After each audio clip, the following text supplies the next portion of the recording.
Hello everyone, welcome. Hello everyone, a little more laid back on this one. Welcome back to the Guilty Pleasure Cinema. My name is Scott, and I just got out of Mother last night. It was like 1 in the morning, 2 in the morning by the time I got home, so I didn't record it, then I had to work. Mother is definitely a movie I saw. That's the name of this show, Scott Sees, that's all it is, but I like Darren Aronofsky in what he did with The Wrestler and with Requiem for a Dream. Black Swan looks good, didn't see it. I never saw Pi, oddly enough, either. Or The Fountain. And the trailers for this made me think one thing. And I was kind of right. It is very pretentious without being made pretentious. It's like symbolism, but smacking you over the face with it. Or over the head is the right phrase. It's like, I didn't regret watching it, but it didn't give me any payoff, so I have no enjoyment when it's all said and done. It's very odd. Normally I can recommend and be like, oh, I enjoyed it for this sake because of this. Let's go over that. Jennifer Lawrence was amazing in this. There's a lot of close camera angles. It was POV shots, weirdly, too. Great performance. Showing that she's probably one of the best right now in what she's doing. And Javier Bardem is okay. I mean, I've never liked him much, but he's good here. He's very convincing. He's good, but... and there's really two other main actors, Ed Harris and Michelle Pfeiffer. They're good, but weird. And then a whole bunch of other people who are all good and convincingly good, but yeah.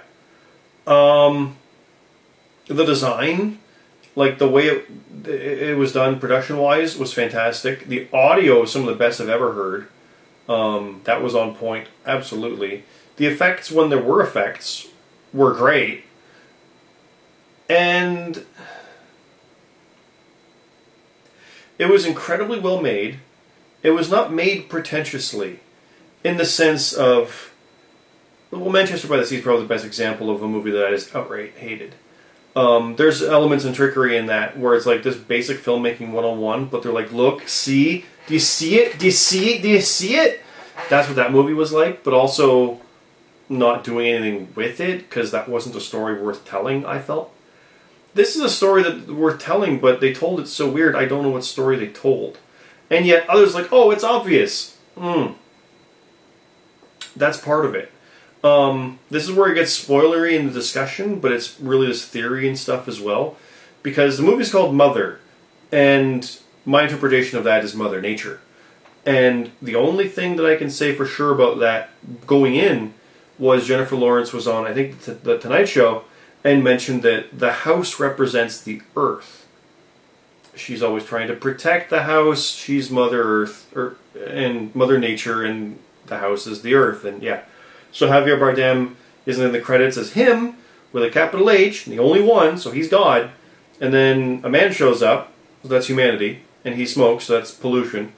And then the next day a woman shows up, Adam and Eve. Their sons show up, one kills the other, Cain and Abel. Like, it's obvious, but it's at a point where you're wondering, like, how much of a misdirect is this? Right? That's kind of where it's going for a while, so you're not sure. But then it turns out, nah, that pretty much is it. Like, Aronofsky's gone on record in a Q&A last month in September talking about it and saying, like, yeah, it's the Bible. It's a lot of God aspect. There's a flood of people, the house resets, that's Noah's flood. You get the idea. What I didn't like, though, is that the movie itself did not give you affirmation of these things. It leaves it open to interpretation. Now, I'm all for a movie opening things up to interpretation, and not outright telling you, giving the audience credit. And the best example of that is in Pirates of the Caribbean. They do the hero's journey, but it's with Elizabeth Swann, the damsel, instead of the actual hero.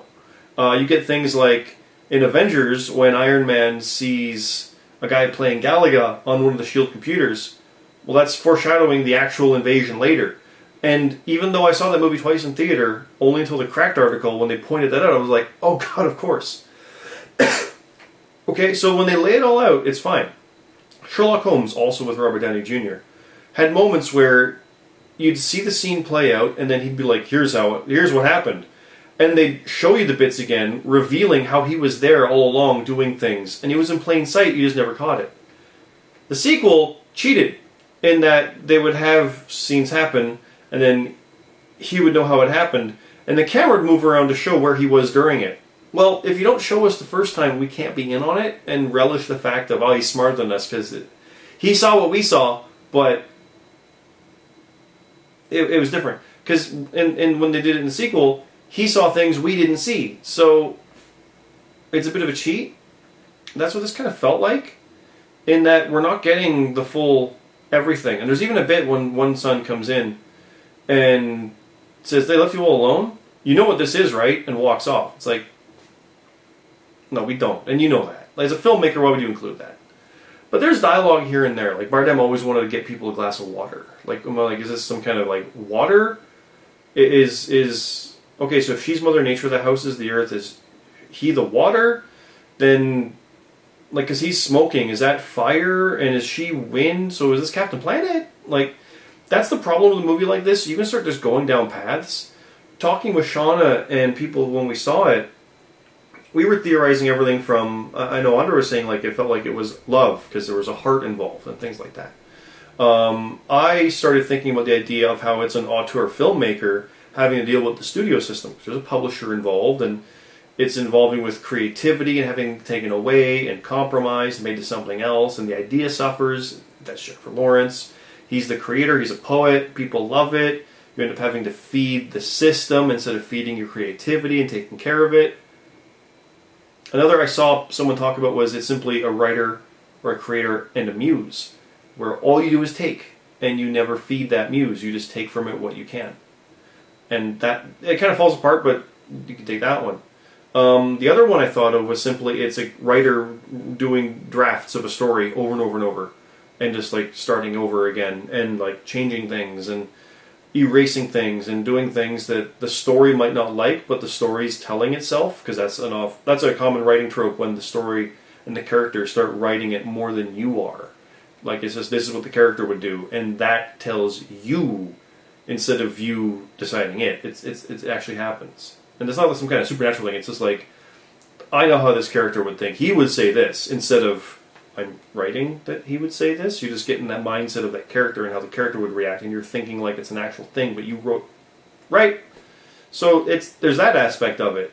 And then, we were joking about it, how the amazing article I read once was about how 300, which is a story of the 300 Spartans, the Battle of Thermopylae, in Roman times with the Persian invasion, inspired the 300 Spartans movie from, I think, the 60s, which inspired, the story inspired as well, the graphic novel 300 by Frank Miller, which is just amazing, epic art.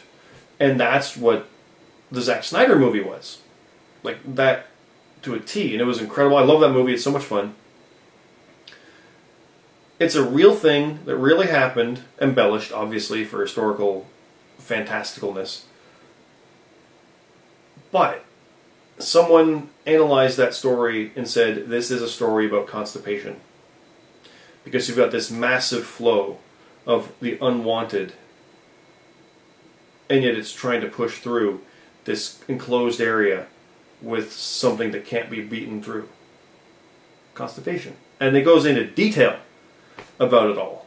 And, like, that's not what it was. But if you analyze it and keep going, it absolutely is.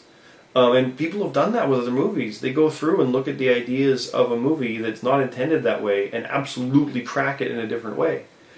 And the problem here is, I could say that Mother is a story about constipation because he's got writer's block and it can't get through, and it's creative and trying to escape and trying to push this through, and finally does, and then it's a flow of everything that you don't want and ruins everything, like diarrhea would. Who's to say I'm wrong? Like, that's the problem I have with this movie. And yet I don't recommend, or I don't regret seeing it whatsoever.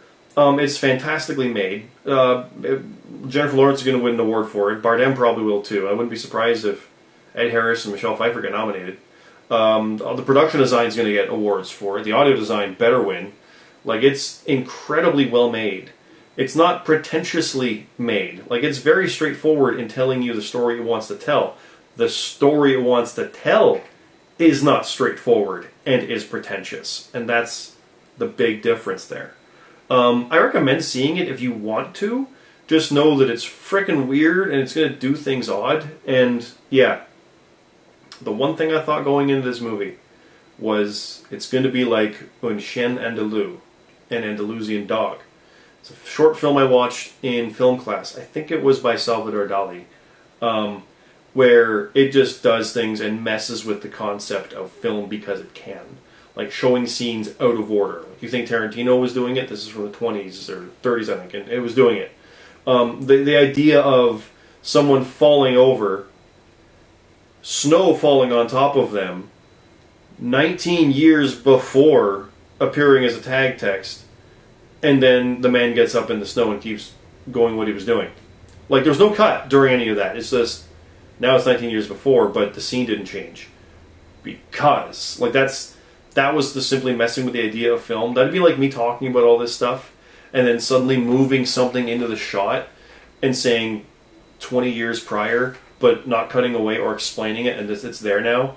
And I'm also talking about something completely different, and it's out of order entirely. Like, it's just because I can manipulate the footage you see and how you see it, and the timing of it. That's a simple editing concepts, and this was a thing from early film. So that's what it was. I had a fear that was what this was going to be, like a non-linear cluster of weird. And it wasn't quite that, but it did mess with the idea of time, because as she's going from the house in one room where there's like a fence of things that are wrong. Well, there's one room where something breaks, and then it goes into another room, and there's this chaos happening. It goes to another room and sees like an altar, and then goes back to the first room, and there's like a fence all, and it's like cages, and like kind of does like a circle in this loop. And things just get nuts as it goes, far quicker than is actually possible, which is why I think also the movie could be an allegory for civilization ruining the modern world. Right? So it was incredibly well made in that regard, but also it was pretentious as all hell. And I knew going in I'd be hate watching it, but I actually enjoyed it. Jennifer Lawrence, I mean, incredible in this movie.